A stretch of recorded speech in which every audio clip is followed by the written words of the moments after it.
ఒక సినిమాకి 1400 కోట్లు బడ్జెట్ పెడితే కేవలం 6 కోట్లు మాత్రమే కలెక్ట్ చేసి ఎపిక్ డిజాస్టర్ గా మిగిలిపోయింది. ఒరే 1400 కోట్లు ఎక్కడ 6 కోట్ల కలెక్షన్ రావడం ఏంటి, ఏ సినిమారా బాబు అనుకుంటున్నారా? డెజర్ట్ వారియర్ ఇది ఒక Saudi Arabian movie. Saudi Arabian film ఇండస్ట్రీకి మళ్ళీ వైభవం తీసుకొని రావాలని చెప్పి అదే సౌదీ అరేబియాకి సంబంధించిన ఒక పెద్ద మీడియా సంస్థ ఎంబీసీ స్టూడియోస్ వాళ్ళు ఈ సినిమాని ప్రెస్టీజియస్ గా ప్రొడ్యూస్ చేశారు. ఈ సినిమా కోసం హాలీవుడ్ దిగ్గజాలందరూ వర్క్ చేశారు. Rise of the planet of the apes లాంటి బ్లాక్ బస్టర్ డైరెక్ట్ చేసిన రూపేట్ వాట్ ఈ మూవీకి డైరెక్టర్ అన్నమాట. ఎప్పుడో సెప్టెంబర్ 2021లోని ఈ మూవీ యొక్క షూటింగ్ అనేది స్టార్ట్ అయ్యింది. కానీ ప్రాబ్లం ఏంటంటే సినిమా షూటింగ్ స్టార్ట్ అయిన దగ్గర నుంచి అన్ని అడ్డంకులే. అలా కష్టపడితే 24th ఏప్రిల్ 2026కి ఈ మూవీని రిలీజ్ చేశారు. కానీ కట్ చేస్తే $150 మిలియన్ బడ్జెట్ పెట్టిన ఈ మూవీకి కేవలం $600K మాత్రమే కలెక్షన్స్ వచ్చాయి.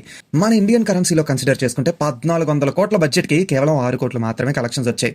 ఈ దెబ్బతోని 99% లాస్ ని సంపాదించుకున్న ఈ మూవీ ప్రపంచంలోనే అతిపెద్ద డిజాస్టర్ గా మిగిలిపోయింది.